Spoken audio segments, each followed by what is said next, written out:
Mon message, il est simple. Mon message, il est: nous sommes dans une économie à croissance naturellement relativement rapide. Quand on fait rien, elle fait 3% par an. C'est-à-dire le double des pays développés. Quand on fait rien.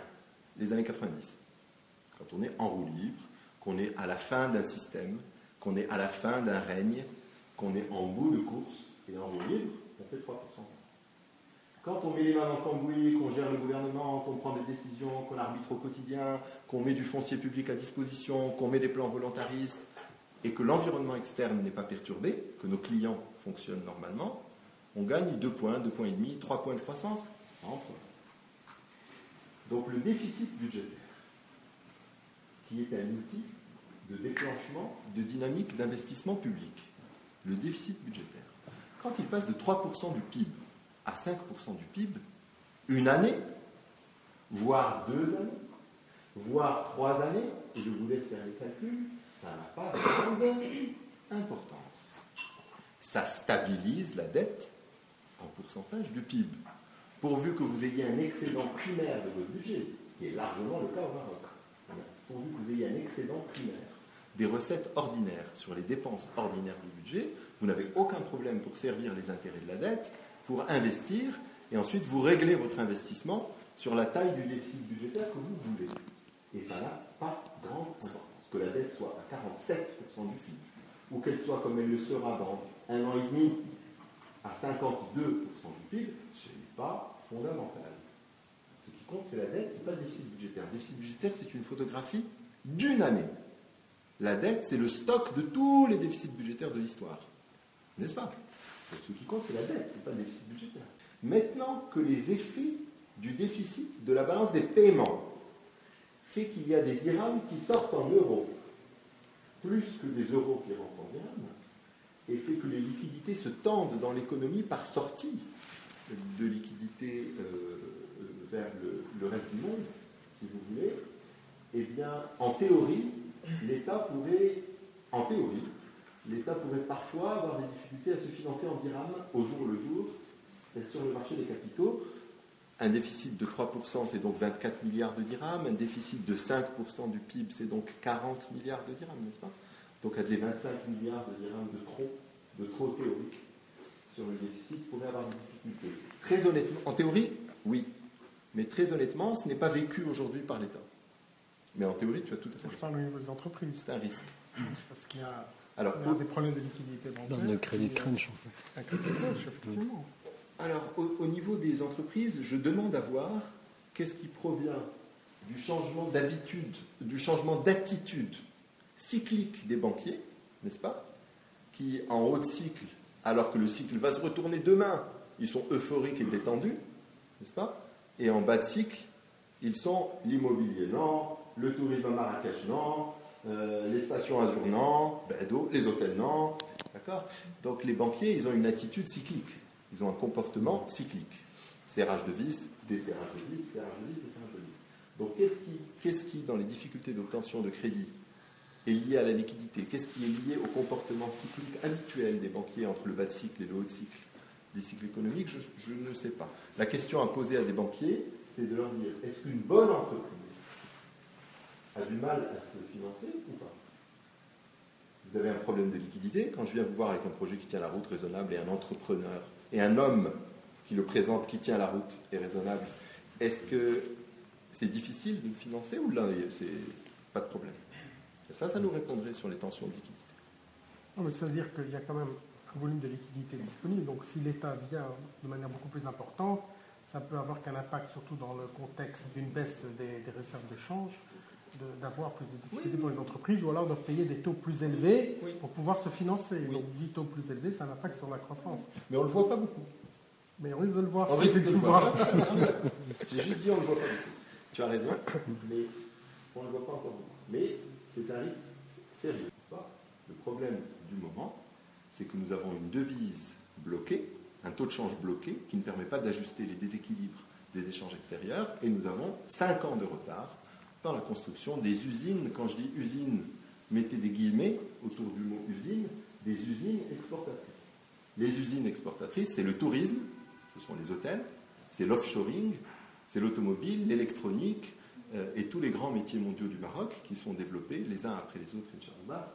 Ça ne veut pas dire que nos plans volontaristes à l'export ne marchent pas. Ils marchent. Ils marchent. Le tourisme a doublé en 3 ans. L'automobile, elle va passer de 2 milliards de dirhams d'exportation à 25 à 30 milliards sur une période de 10 ans qui commence en 2005. De 2005 à 2015, on va passer de 2-3 milliards à 25 milliards. Donc, ce n'est pas que le volontarisme et la construction de métiers mondiaux, de spécialités mondiales ne fonctionnent pas, c'est juste qu'il a été déclenché tardivement. Tout ça avec une monnaie ancrée, avec une monnaie qui n'a pas le droit d'ajuster, avec une monnaie qui ne peut pas compenser la baisse des droits de douane, qui ne peut pas compenser la baisse des prix des produits importés. N'est-ce pas ? Donc là, on s'est enfermé nous-mêmes dans une équation, et là, nous sommes entrés dans le tunnel. N'est-ce pas ? Nous avons repoussé le tunnel, et maintenant, on est entré dans le tunnel. Maintenant, nos réserves de change baissent naturellement. Elles baissent spontanément. Les réserves de change baissent.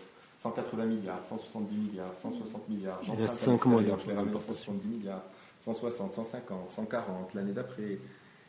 Les opérateurs économiques vont modifier leur comportement parce qu'ils vont voir les réserves de change qui baissent, donc ils vont commencer à anticiper que la situation n'est pas soutenable. Ou bien on va aller chez l'Union européenne, on va leur dire excusez-nous, on s'est trompé, on pensait qu'on pouvait enlever les droits de douane, pardon. On va enlever les droits de douane. On va refaire marche arrière sur le secteur de la distribution, la consommation, la modernisation de la consommation, mais on est quand même dans une impasse. C'est pas si dire Pi qui va nous sortir de l'impasse. Hein. Ce qui a été dit par rapport à la Fondation Bouygues, on est membre au Marslaoui, c'était la chose suivante. Il nous a apparu que les années 2000, la croissance a surtout été portée par un duo qui était le duo de la dynamique de l'immobilier et du tourisme. Et du BTP et des grands travaux. BTP, grands travaux, voilà, exactement, infrastructure. Et que, à ce moment-là, on ne pouvait pas considérer qu'une stratégie globale, c'est-à-dire où on faisait intervenir à la fois le développement industriel, le développement des services et le développement de l'immobilier, avait causé une croissance.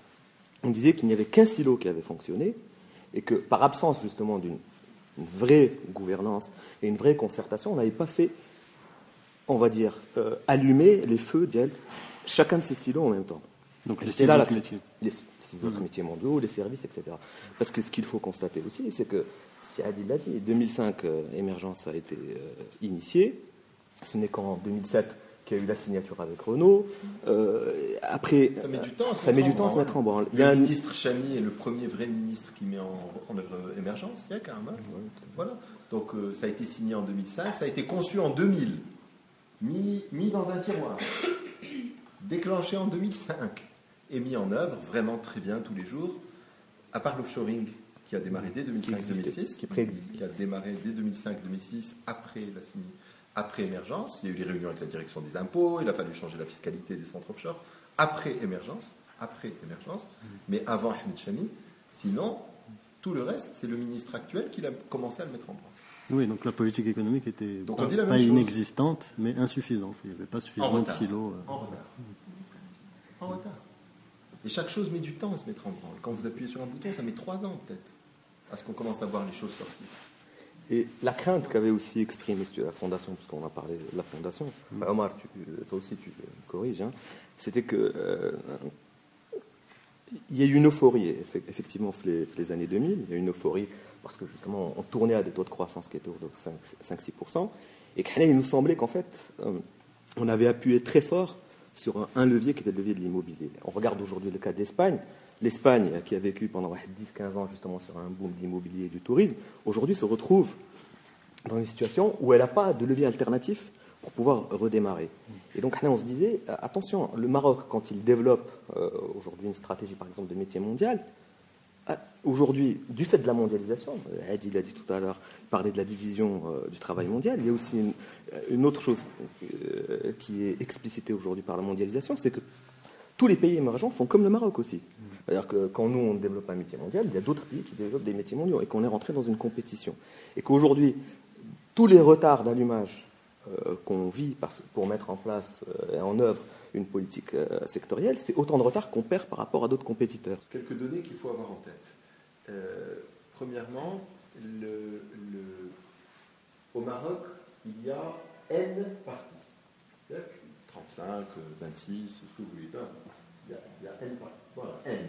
Ce qui compte, c'est de lire la répartition des voix. Des voix.